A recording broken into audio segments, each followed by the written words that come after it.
And you do not have to read Robert Caro. That's what you seemed like, a little, it's fine. No, you don't have to read. Because every time we're here, it's a commitment. You didn't do it at the pandemic, probably never gonna happen. Never gonna happen. It was your one shot. Everyone had in their their Zoom background. They thought about it better. So hi, good evening. Welcome to the New York Society Library, those of you in the room and those joining us online. My name is Sarah Holliday. I'm the library's head of events, and I'm just here momentarily to say a word about tonight's speakers and to fulfill one other essential task. First, may I ask those present in the room to make sure that cell phones or anything that might go blink or fleetle is completely silent. And I'm happy to mention that we have copies of Egg, beautiful green cover, and also Ms. Chen's most recent book, Counterfeit, for sale here in the room or at the link that you'll find in the chat on the video. Both of those sales are through our friends at the Independent Corner Bookstore. So we're pleased to have with us tonight Lizzie Stark and Kirstin Chen. Ms. Chen is the New York Times best-selling author of 3 novels, most recently Counterfeit, which was a Reese Witherspoon book club pick, a Roxane Gay book club pick, and a New York Times editor's choice, among other honors. Her previous 2 novels are Bury What We Cannot Take and Soy Sauce for Beginners.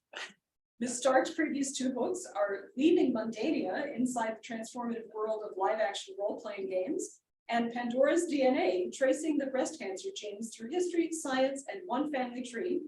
And writing has been featured in the Washington Post, the Daily Beast, and the Philadelphia Inquirer, among others. About tonight's book, Egg, A Dozen Overtures, beloved author Jennifer Egan says, Egg is cheeky, playful, and deeply informative. In short, a complete delight. Before I step down, one other essential task. Over here, we have some delightful egg-shaped candy. We taste tested it before you came in. I warn you, it's pretty yummy. And everybody in the room gets to take home some of it. So see us afterwards. Book sales, candy. For the moment, I will leave the stage to Lizzie Stark and Kirstin Chen. Thank you. I'm going to read a little bit from the book. This book has a lot of different bits in it. So I'm going to read a few different bits that give you an overview of what's inside. So first, I'm going to read from the prologue. This is a book about eggs, scrambled, boiled, and cosmic. Eggs and magic rituals in the vaginas of conceptual artists and at the center of gold rush gang wars. It is about crusty, obsessed Victorian gentlemen and the modern blue-collar guys who want to be like them. It is about the clown code and experiments in space. It is also about my dad, my mom, and me, and our relationship with one another in and out of the kitchen. An egg is a paradox. It is both alive and not alive, the most precious and most worthless cell in the world. Precious because it can generate new life, worthless because most efforts at creation fail. So evolution plays the odds and makes eggs plentiful. Take human ovaries. Those of us born with them start life with about 1 million eggs. By puberty, we're down to roughly 300,000. A minuscule number of those, less than 1/10%, make it down the fallopian tubes during the fertile years. Even by the most generous measures, no human has ever used more than about 1/4 of their viable eggs. The world's most prolific human mother was allegedly a Russian peasant of the 18th century who bore 69 children. History does not remember her name with certainty. It may have been Valentina. The Guinness Book of World Records lauds her merely as the wife of Fyodor Vasilyev. Let me repeat that. The world does not know the name of the person who fit nearly 70 babies through her cervix. And that, the way the patriarchy tries to control eggs and erase mothers, is also part of this story. And then I'm going to turn. I kind of explain more egg traditions, and then I'm going to get to the personal essay portion of things. My own relationship to eggs is joyful but fraught. On the fraught side, there is my biblically bad family history of cancer and its toll on the eggs I once carried in my body. Most of the women on my mom's side have either died of breast or ovarian cancer or preventatively removed those organs to avoid cancer. I can write that simply now, but make no mistake, my family has watched beloved relatives die horribly or suffer the lifelong effects of life-saving treatment. Knowing that you are genetically prone to develop aggressive, potentially lethal cancers at unusually young ages has created life-altering terror for many of us. For my mom and grandmother's generations, this dark cloud spurred surgeries since you can't get cancer in organs you no longer have. But I'm joyfully obsessed too. The December I removed my ovaries, my father and I cooked more than 20 different egg dishes in a series of experiments. We cooked eggs together for any number of reasons. I'd recently had surgery, so he wanted to show me he loved me, and I wanted to show him I was okay. Plus, the COVID pandemic of 2020 had made everyone stir crazy. My family has always used the kitchen to transport ourselves elsewhere. We traveled to France, where we jellied eggs in aspic, to medieval Italy, where we poached yolks in rose syrup, and to China, where we steamed them into a mind-blowingly luxurious texture. This was familiar territory for us, since cooking eggs has always been the medium of our relationship, and my dad loves nothing more than arcane knowledge obsessively pursued. Mm. I'm going to read you my brief but favorite old egg yarn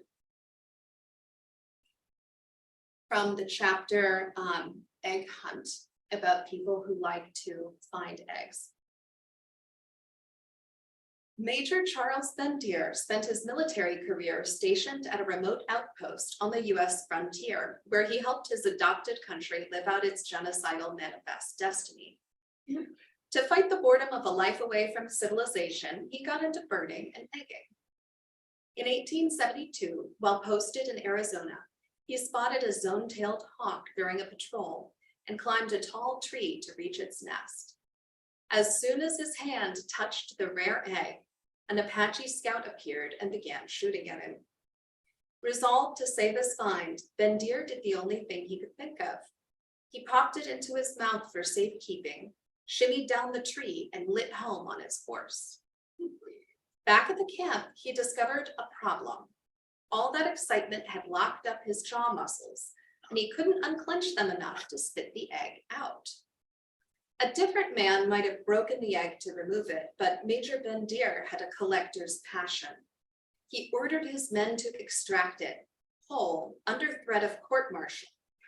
So they pried his jaw open and got it out, breaking only one of his teeth in the process. Bendier rode his egg obsession all the way to the Smithsonian National Museum of Natural History, where he became the honorary curator of eggs. His collection of 8,000 calcified shells became the basis of his oological holdings. People who can't get enough eggs turn into weirdos. Perhaps that's a bit rich coming from me, but it's true. And then the last little snippet I'm going to read is of the most fun thing that happened to me during reporting. Egg cookery presents a paradox. It is the easiest thing in the world. Crack an egg into a hot pan, cook, eat, but it is difficult to manipulate with exactness. A true master controls the egg through precise heat, arm power, and additives to create everything from thin crepes to tall souffles.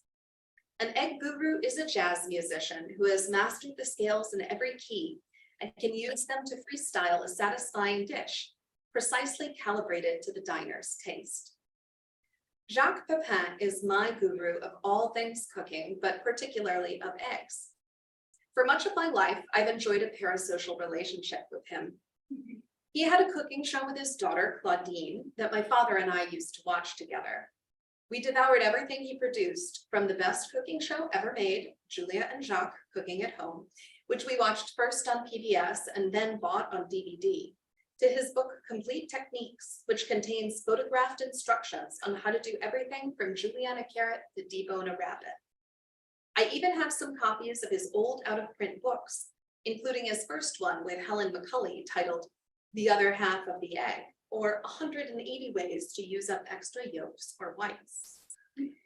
Sunday afternoons with my father often consisted of watching Jacques cook a dish, visiting a grocery store, rewatching parts of the show obsessively, then heading into the kitchen to try to replicate the results using our own spin. While our family shorthand refers to many chefs by last name, Wolfert, Mrs. Chang, Bittman, we always called Jacques by his first name in conversation, a rare distinction shared only by his counterpart, Julia, child, and of course, Kenji, low pencil. For me, Jacques, or at least his public persona, is a virtual member of the family. He feels like a second father. I emailed Pepin at the suggestion of a culinary historian I'd been grilling about fancy eggs. Surely Jacques would know some elaborate recipes, he told me. Jacques is, after all, widely known for his love of eggs. Did I know Jacques? Yes, he's like a second father. Oh, so you know him then, the historian asked. I had to explain that Jacques is my second father in the same way that Lizzo is my inspiration. And that is how I ended up with Jacques' email address. Imagine my delight when I received a prompt reply from Jacques' assistant to schedule an interview. We put a date on the calendar. I may have spent the next hour yelling to my husband about it. While I was yelling, his assistant emailed me to ask if Jacques and I could chat sooner. He's been looking at egg recipes and I think he's looking forward to it, she wrote. I had to lie down on the carpet for a minute, and that was when my phone began to ring. On the other end, a familiar French accented voice said hello and asked if I could talk right now. Jacques had called me to talk about eggs. I didn't have my recording gear set up. I didn't even have a question list, but I'd been training for this phone call practically from birth. I pinned my phone to my ear. I will never wash that ear again. Opened a Word file on my computer and began typing. That was a wonderful, wonderful reading, and you did such a good job of excerpting each of those chapters. I mean, I think it captures just how extraordinary this book is. It's so wide-ranging, it's so unconventional, it's part essay, it's part memoir, it's part history, it's part science writing. And so I'm just so thrilled that we get to chat about this book. Lizzie and I know each other from grad school, and we actually ran into each other at the Tucson Book Festival in February. Prior to that, we hadn't seen each other in maybe 15 years. Probably about that, yeah. So thank you for letting me be a part of this, and thank you for letting me help to celebrate this really wonderful book. So let's just start at the beginning.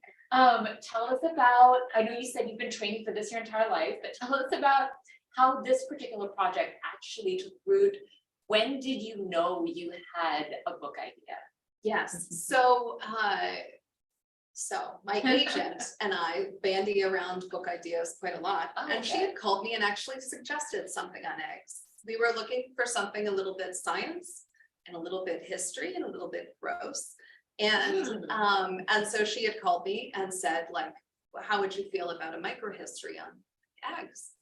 And I got really excited, and I literally ran to my whiteboard and started drawing like a mind map diagram.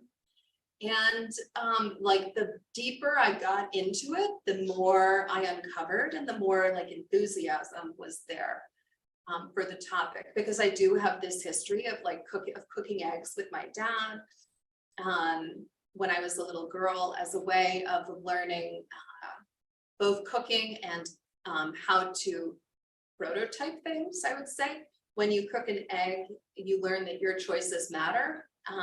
If you turn the pan up a little bit, your egg gets crispier. If you keep the heat low, you know, it stays puddingy, but maybe it sticks. So yeah, so I really went from there.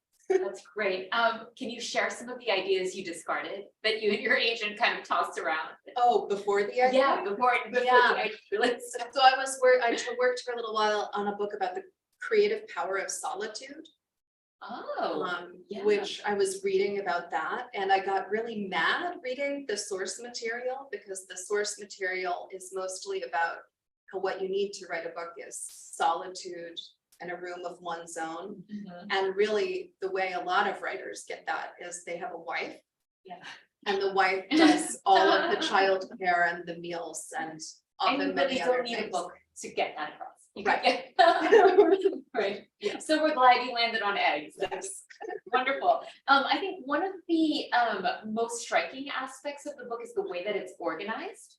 And so we got a little sense of this from your reading because you read from a couple different chapters, but each of these chapters kind of looks at a different aspect of the egg. And so the first chapter, Cosmic Egg, looks at eggs, looks at the egg's starring role in myths from around the world.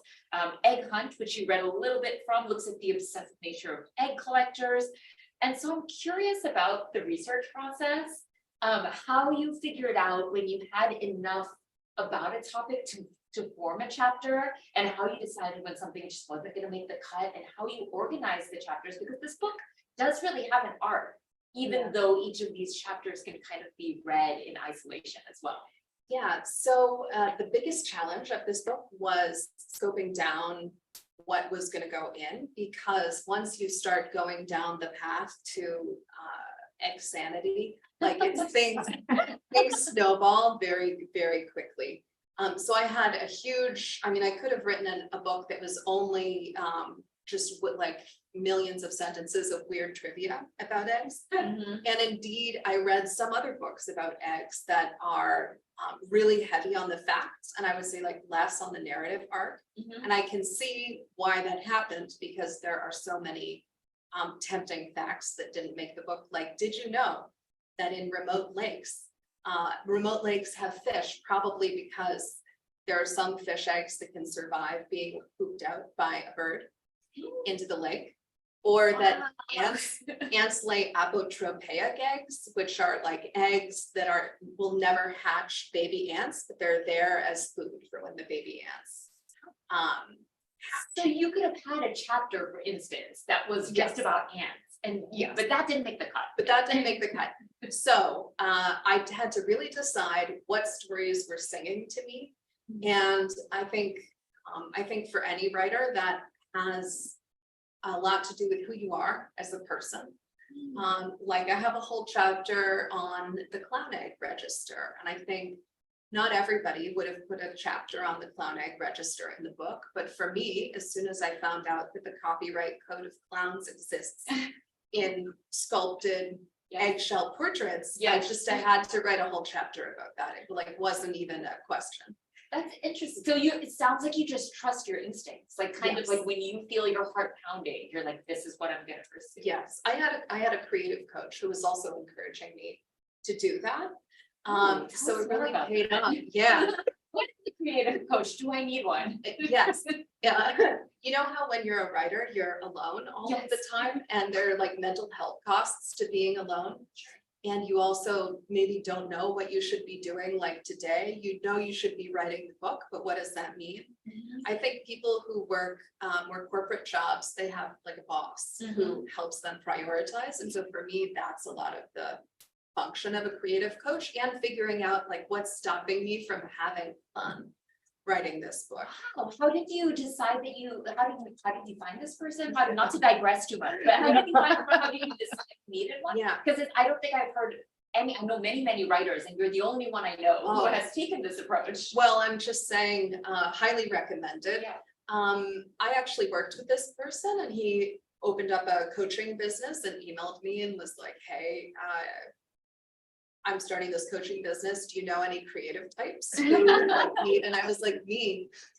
He used to work in independent publishing and stuff too. So there's like a lot of synergy. I found it very helpful, and I will give you his contact information. Fascinating. Love it. Good. But he was the one who suggested to you, you don't need to think too hard about it. You just need to follow what yeah, his theory about books is that what makes a good book is when the author is having fun. And really interesting. I was writing kind of what I thought should be written. Yeah. But then he said basically, don't don't do that, right? Like go to where the fun is. How can you make this fun for Yeah. yourself?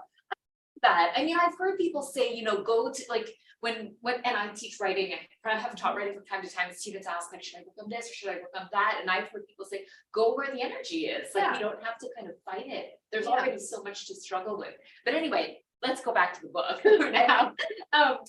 One of my very favorite chapters was the one titled Egg Gurus, which you read a little bit from. And that chapter is focused on the importance of eggs to cuisine, and particularly French cuisine. And I love the question that you asked Jacques Pepin. So Lizzie asked Pepin to share a quote self-portrait drawn through 3 or 4 egg dishes that represent who he is and has been as a person and chef over his lifetime. I think that's such a wonderful question that I'm going to take and use in some other context, because I think it's so revealing, and that it probably lends itself to really interesting stories. So for people who haven't read the book, can you share your self-portrait through egg? Sure. So my first egg is the soft boiled egg. Because of the experiments I did with my dad. After swim lessons on Saturday, we'd go home, he'd give me a breakfast lesson. And, you know, we made lots of stuff with eggs in them. But one time I came home and there were many cartons of eggs stacked on the table. And we boiled them for progressive 30-second intervals. You know, starting with a 0-second control egg all the way up to like 15 minutes, perhaps. We knocked the tops off and looked inside to see what our ideal soft cooked egg was. And, you know, my idea of the perfect soft cooked egg is my father's idea, which is fully liquid yolk, just barely congealed white, just like barely translucent or barely opaque. So yes, so we perceive that. And then my second egg dish is omelet rice, because it incorporates the French omelet. And my dad and I did many an omelet workshop. We would sit down, we would watch Jacques and Julia make an omelet, and then we would go into our own kitchen with our omelet pans. And my father is an omelet panaholic. He has 12 different omelet pans, and it's a lot of omelet pans. And we practiced with dried beans in a pan to like get the flip. Yeah. And we just made omelets all day. And I've done that several times with different friends. Okay, so classic French omelet, but that's not what I said. I said omelet rice. And omelet rice is, it's like a Japanese fusion dish of fried rice.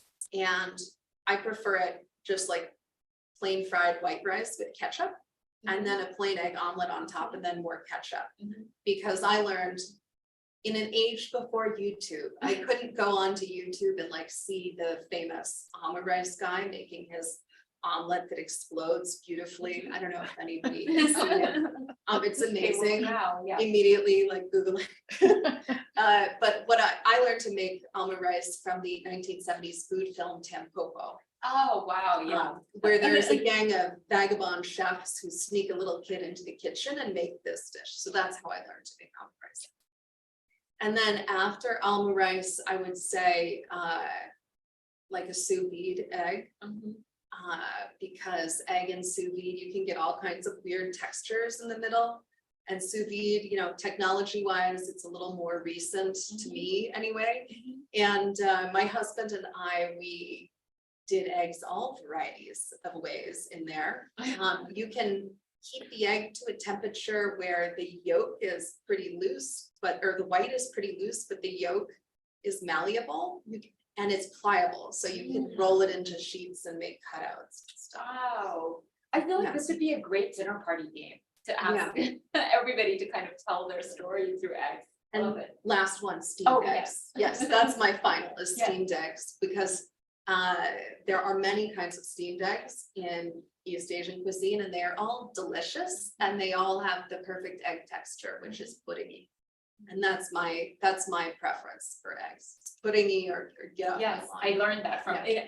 for the first one time I was in Paris and I ordered an omelet at a very nondescript restaurant. Yeah. And the waiter asked me how I wanted my eggs done, and I was full of how I wanted my omelet done. Yeah.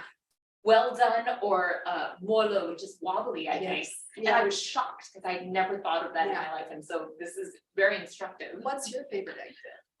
Oh, what is my favorite egg? Yeah. I was thinking about this Yeah, because like what's your biography? I would say that my first dish, and I won't go through them all, but when I read that particular paragraph in your book, I thought of being 6 years old and my mom taking me to this fancy hotel in Singapore called the Glass Hotel that was all glass, and we rode this elevator up this tall glass tower, and she took me to this really nice restaurant. I don't, it was after work, so there was no special occasion. And she ordered me something off the menu because I was 6, and she ordered me a ham omelet. And I remember it being so delicious that I was floored by how delicious this omelet was, and I couldn't stop talking about it. And she was like, "That's your favorite? We can make that at home." And I was like, "We can?" And it just became this like mythic kind of, and so to this day, I think of that as a treat because, when I was 6, I remember having that at this fancy restaurant. So I love The that. fanciest of the fancy. It's not a fancy thing. Anyway, I wanted to talk, in addition to this book, I want to talk a little bit about your the path to publication, Yeah. because you've written 2 other books. You wrote first year nonfiction, both nonfiction books, Pandora's DNA, and then Leaving Mundania. And so this is your 3rd book.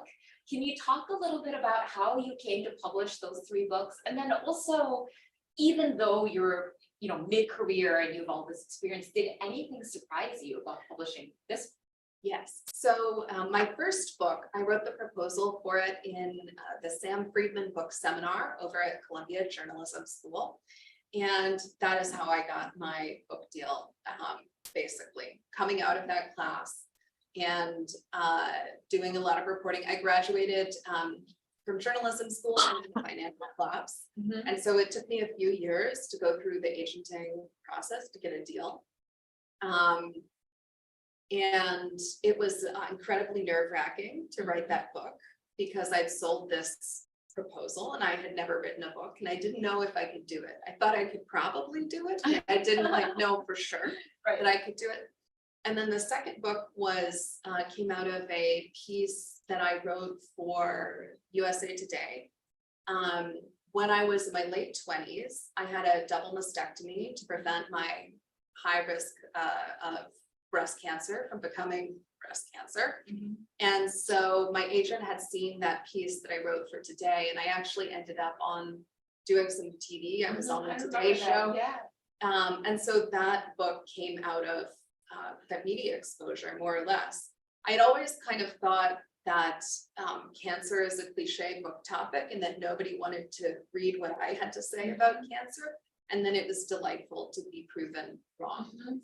And also your book was not at all a typical cancer. Yeah, Or maybe not typical, but what we think of when we think of it. right. It wasn't a memoir. It was a reported memoir with a lot of history and science in it.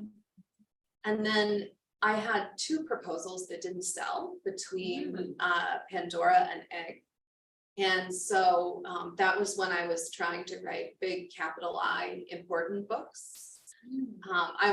And they weren't fun to write. Like I tortured those proposals out of me.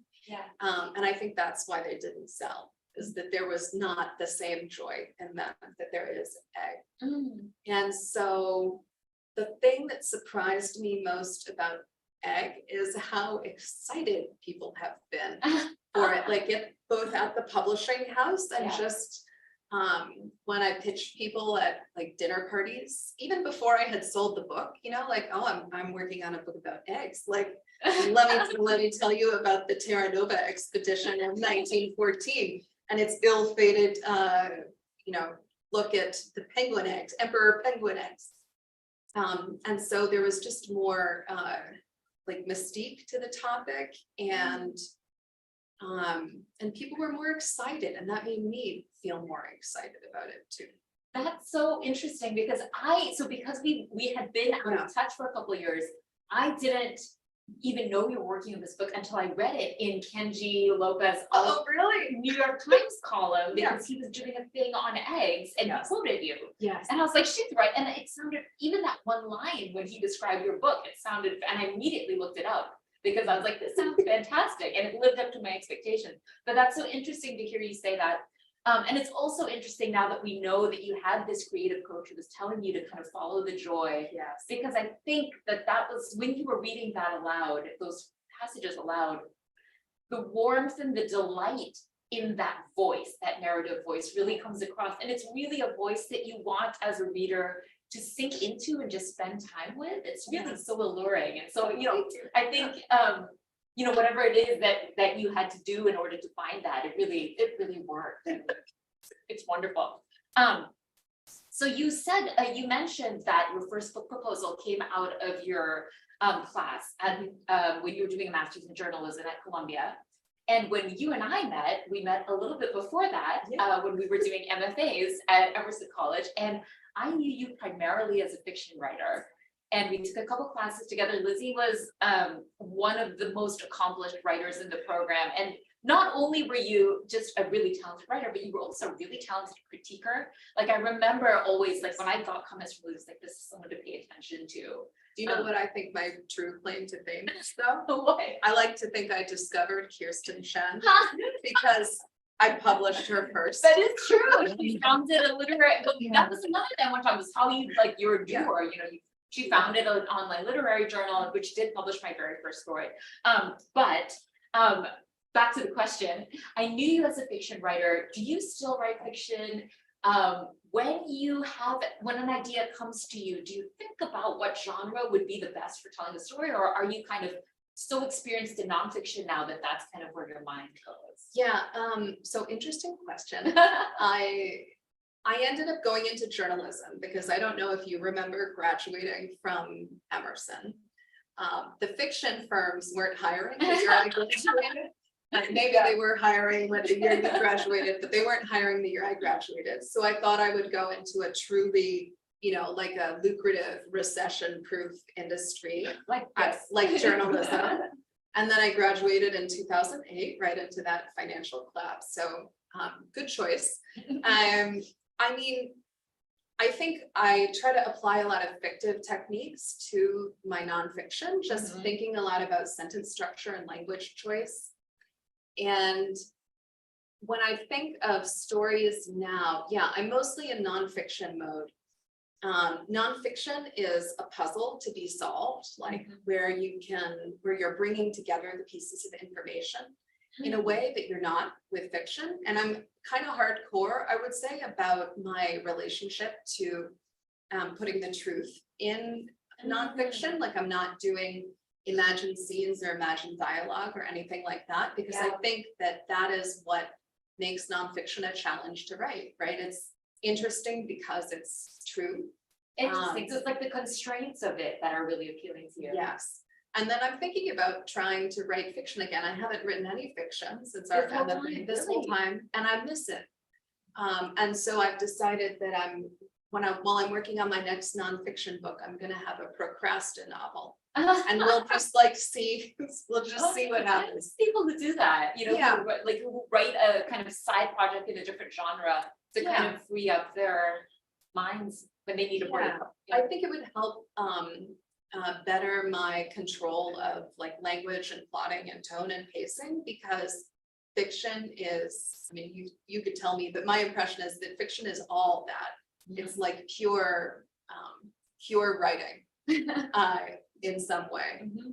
And I mean, I've noticed you also use nonfiction in your I think all fiction, I mean, I try to impress this on my students that everybody needs to do research. Even if you think that you know a topic really well, you will benefit from research. But then my books have happened to encompass topics that I actually don't know very well. And so then it's a double research. But I love the research. I mean, like you were saying, you come across interesting things and you actually have to be really judicious about what makes it into the story. And that in and of itself is an interesting exercise. Were you tempted to put more of the counterfeit handbag process in your recent brilliant novel Counterfeit? I mean, the process of making a handbag is not in and of itself that interesting. It was essential for me to know. But no, I think what I have found in my research, and because fiction is different and you can obviously fictionalize a lot of details, what I often find is that when I do research, in-depth research, which I always do, and I take copious notes, the facts that jump out at me, I almost never need to look back at my notes, because when you experience it, you think immediately, like it registers immediately, that's so good, I'm gonna book. And then you never have, like I almost never refer to my notes, because those images are so strong, and so it's interesting. Your mind is kind of your Rolodex, and it tells you what your best stuff is. Right, you would think it would be very, very difficult, and sometimes it is more challenging than others, but when you have that really salient detail, it's just there, you know. So I wanted to talk a little bit about the praise that this book has gotten. You've had so many great reviews. Publishers Weekly called this book a delightful paean to the egg that is equal parts fun, philosophical, educational, and irreverent. What is your relationship to reviews, either from critics or from readers? Do you pay attention to them? Yeah, I have an ever-evolving relationship with criticism. So it's always a pleasure to read a great review. But I'm trying not to read Amazon reviews or Goodreads reviews. And I'm a little bit of a glutton for punishment, so I will go on there and read them, and then sometimes I'm like really sorry that I read them. So recently I had my mind altered, or like my approach to reading reviews altered. I was listening to the podcast Wiser Than Me with Julia Louis-Dreyfus, interviewing women who are wiser than her. And one of the women she interviews is Amy Tan. And she asks Amy Tan this question, and Amy Tan says that negative reviews live forever in her brain, and alter the way she writes. And so she doesn't read them because she doesn't want the negative stuff to live forever in her mind and haunt her. Really incisive. And that made me think, like, it gave me the strength. I have not read any Goodreads reviews for like, oh, good 2 for you. weeks. Oh, not even ever. I was like, that's amazing. Oh, but that is really, I mean, that is really interesting to think about. Like, you don't want to be writing to the people who aren't your audience anyway. Right. It's like, there are people who are going to come to this book because they want to read this book. And if you start writing to the people who didn't want to, who picked it up by accident, you would lose all the people that already love it, you know? And ultimately, the only satisfaction that's guaranteed when you write a book is the pleasure of writing the book. And so a lot of times the comments that stick most to me are the people who picked out things that I was self-critical about when I sent the book to press. And so I think maybe I don't need somebody else to tell me. Like I'm already my own harshest critic. How do you feel about that? Do you read the comments? I don't read the comments. I actually have Goodreads blocked on my computer. Oh, like I can't even go to, like, I have to really want to see there. I mean, I think there's just, like you said, there's so much noise. I understand at this point that they are writing to each other, and somebody will find value in that review, but that person's not me. It's not meant for, I'm not the audience for that review. But yeah, I mean, I think also with each book that I've published, and we've kind of been on the kind of same, my first book came out 2014, but yours came out 2012. Like the social media just proliferates. So like every 4 years when you publish a new book, there's 10 times more stuff to look at. And you could really just, go down, or like you could spend hours just kind of reading reviews on every platform. And so that is also. It's another advantage of my father, I would say, is one of my biggest fans, if not the biggest. And so he combs the internet for me. And he sends me, he's like, oh, did you see this? And I know he's not sending me any mean stuff he comes across. He really comes across as such a charming, smart, endearing person in this book. I mean, I want to meet him from the way that you describe him. I think I'll ask maybe one more question, and then if we can take questions either from the live stream or from the audience. In your acknowledgements, I noticed that you thank your writing group, the Friedmanites, And so that made me curious about how you've built a writing life over the past, decade or so that you've been a working writer. What does your routine look like? Who do you lean on? Tell us about the Freedom Night. Yeah, okay. So for most of my writing life, I wrote just on my own. I lived and worked in isolation. It's not good for anybody. But about 2 years ago, someone who's here tonight in the audience, Alice Barberg Alexiou, put a post up on the Facebook group for this book course that we both took, and she started this writing group. And there are several of them here tonight, including Dina Hampton. Everybody is a graduate of this one course that was, I think, transformative for most of us. This is a very demanding class. It's an 8-hour long class. It meant for 8 hours every Monday. Yep. It would start with everybody would write an essay the previous week, and the good sentences and the bad sentences would be like handed around on a thing. And we would learn from them. We would learn from the good ones, why they were good. And we would learn from the less good ones, like what mistakes we should be looking out for. Then somebody from the publishing industry would come and meet with us, like an agent, editors, people who sell foreign rights and so on. Then we'd break for lunch. And then in the afternoon, we'd discuss a book. We read one whole book every week. And after we had discussed it as a group, the author of the book would come to our class and talk to us. Amazing. And so it was a really intensive course, and it really, even if you didn't take the class with somebody, you have the shared experience of having been through this level of intensity. So our teacher was Samuel Friedman, and therefore our group is the Friedmanites. And that's just been a really wonderful addition to my writing life. There's a lot of mutual support there. We give each other good critiques. At the time I was writing Egg, I was recovering from a brain injury. A cabinet in my house had fallen off the wall and onto my head, and I had post-concussions for a few months. And so it was helpful to have my really messy early drafts, which were had no internal structure. It was helpful to have like some gentle but effective feedback about them. And so now our writing group, we meet every month, twice a month. We have a lit session where we read something, we talk about it. Oh, yeah. And we have a critique session where a few people post something up, and we all type our little comments in, and then we meet in a video call. We have members,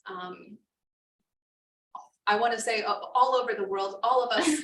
We got one Canadian, most of us are in the US, and then we have one person in Australia who's Wow, types it. that's really wonderful. That's And it's very so, much that's one of the more structured writing groups that I've heard of. Like, Yeah. you actually read together, and it sounds wonderful. Do you have a writers group? I don't. I have one first reader, Matt Salisis, who we both went to grad school with. Yes. He reads my cold first drafts. He reads those as I'm writing them. And then I have another friend who reads my, one or two other friends who read second, third drafts, and then I go to my agent. I've never been a work, post grad school. Yeah. I've never craved that same kind of workshop vibe, but this Yeah. sounds really wonderful. Question. If any. Did you mention something called a cloud egg? Yeah. Okay, so the clowns have an informal copyright code that says that you cannot rip another clown's makeup or costuming. And how do you know if you're ripping another clown's makeup and costuming? Because the art form of clowning is ephemeral. Well, there are multiple clown organizations across the world who have a clown egg register, and there's a dedicated clown egg painter who takes the egg and takes a picture of the clown, or has the clown like sit for a portrait and has scraps of the clown's costuming and wigs and stuff like that. And then they make a portrait of the clown in miniature on the egg. It might include like a molded nose, glue little scraps of fabric to it, and it sits on a little cylindrical plinth. And it's in the clown egg registry. And one of the more fun things, I was gonna go visit the UK while I was reporting this book and see it in person, but then COVID came and it was not practical. So instead, I just Skyped into the basement of Maddie the Clown. Right now, the Clowns International Clown Egg Register is between permanent homes. And so he has all of this amazing clown gear in his basement. And I got to see like Coco the Clown's outfit. I got to learn about the history of clowning. The makeup was apparently a response to the low candlelight that was available. You needed really defined features to show up on stage. And yeah, and there are two legal professors from Duke who wrote like a 60-page paper on informal copyright codes using the clown copyright code or using the clown egg register as an example of an informal copyright code. And it is both the most entertaining and the most boring paper I've ever read. It has subheads that are like clowning norms, and then also subheads that are like property registers beyond exclusion. You know. Right, I'm gonna ask you a question. Okay. Can you tell us about your journey to find the narrative that threads together this book? That's a great question. Yeah, I'm curious too. Yeah, it was a long, hard journey full of many missteps and a lot of writing. And for a long time, I really resisted putting myself into the book. But then my writing group told me to do it anyway. They asked me the question, why are you writing this book? Yeah. And they were saying things like, nobody wants to get to the end of a book and wonder, why did the author write this book? And so then writing that essay was really opened a lot of doors for me in the narrative, because I knew that I was going to be a little bit in every chapter. Did it help you find the voice too? I'm curious, just Yes. because yeah, Yeah. that's kind of the sense I got, because it's so personal and so close to you. It really helped me find the voice. Before that, I gave them such terrible drafts. I had like 6,000 words or 10,000 words on egg crimes and a long section on like the illegal caviar trade and the. Could also be interesting, but yeah. But you get one illegal egg story. You don't need like That's 5. probably true. We get, yeah. So you talked about eggs in cuisine. And I presume that all the ones that you and your dad work with and so forth, Jack the Pen tends to work with our chicken eggs, right? Yeah. Can you talk about eggs from other birds, other animals in cuisine that you've tried or that you know of? Worldwide? Yes. Yeah, so I tried a few different eggs. I tried duck eggs and goose eggs, which are a little richer than a chicken egg and a little bigger and are quite nice fried. And I really tried hard to source ostrich eggs, but I was never able to do it. Yeah. But I do have a great story about ostrich eggs, which is that Stone Age people in South Africa used to eat ostrich eggs. One ostrich egg is the equivalent of about 24 chicken eggs or something in that ballpark. And the archaeologists researching this, they looked to the San peoples for how these eggs were used. And so what the San peoples do is they take they cut a little hole in the top of the ostrich egg and they whip it up with a strand of grass to break up the yolk so that it pours out easily. Then they pour it out onto a hot surface and make a big old omelet and eat it. And then they wash the ostrich eggshell out and fit it with a grass or beeswax stopper. And this is a perfect canteen. And people in the Stone Age were also using ostrich eggs as canteens. And in fact, this is what enabled our early human exploration of dry areas. Wow. Each one holds like a 1 liter portion of water. The pores in the eggshell help keep it cool. And it's mobile. And what really blew my mind was that they also decorated the eggshells in the same way you might throw a sticker onto your water bottle or your laptop. And so they carved lines onto these eggshells. Ostrich eggshells are really quite thick and durable. And one of the archaeologists said that it was among the earliest evidence for abstract human thought were these eggshells. They also ground down the eggshells into really teeny tiny seed beads. And then they would make those into bracelets and necklaces. But the cool thing is that you wouldn't make yourself a necklace of ostrich eggshell beads. Rather, they exchanged beads over a network spanning hundreds and hundreds of miles, showing that early humans had an extended community. And I just thought that was really beautiful. Yeah, for sure. Makes me think of the phrase walking on eggshells, but meaning something different than Yes. giving them this gift, instead of feeling fragile about them. Yeah, well, there's also a tradition from Germanic Europe where in the springtime, they would put eggs out in a field. And if you could dance around the field 3 times without breaking an egg, you could wed without parental approval. Yeah. So. Yeah. Maybe like a little tipsy. His start DWI. Yeah, then there's the drunken egg dancing game. Yes, which was a feature of Renaissance, like bar games. They'd throw objects onto the ground and there'd be an egg. And you had to move the egg with one of your feet while dancing into a central circle. And it a little bit like golf, but with an egg and your foot in a bar. And if you could do that, then you won a prize, which was usually a bag of eggs, a basket of eggs. Don't you love Italy? Yes. Great. Had you ever thought of, I know you don't mention your mom much, I'm sure for good reason. Had you ever thought of assessing your father, who sounds extremely interesting, as a subject for a novel? Maybe. He's a man of many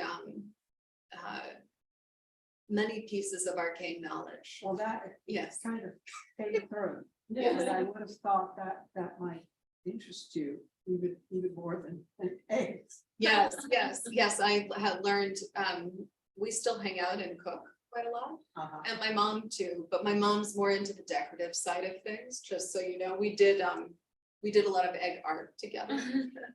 But my dad and I talk a lot while we cook, and so I learned a lot about trumpet mouthpieces during this book. Trumpet mouthpieces and like tuba playing. Yeah. Is he in good health? Yeah, we're gonna go, we're taking a father-daughter trip in a few weeks. We're gonna walk and bike and Talk. maybe cook some lobster. Yeah. It's so strange how hard it is for men to give any self-revealing conversations, particularly if it's someone they love. Mothers don't seem to have such a problem. Yes. And how rare you hear someone say, I really love my father, we were so close, so happy together, we knew each other so well in your life. Yeah, How often do you hear that? yeah. Wow, I just realized that this book is so much about your father. Yes. Yeah. That's what I get. Wow, It comes through very. yeah, Again and again, if you notice how she speaks, she refers to him. yeah, So that's why I was thinking of a novel, yeah. these one time. Yeah, my dad would really like for me to write a novel. That's right. He says, like, I sent you to MFA school, but you keep writing nonfiction books. When am I getting my detective novel? Well, hurry up, I don't know how old it is. Yeah. Question in the live stream. So if we want to cook your favorite egg recipe, where would we find it? So what you should do, if you want to cook my favorite egg recipe, is you should go to YouTube and Google Tampopo rice omelet. That's T-A-M-P-O-P-O, T-I-M, T-A-M, T-A-M. P-O-P-O. Right. Yep, and then that won't be quite enough, so Google Jacques Pepin French omelet. And that'll do it. Thank you so much. Thank you.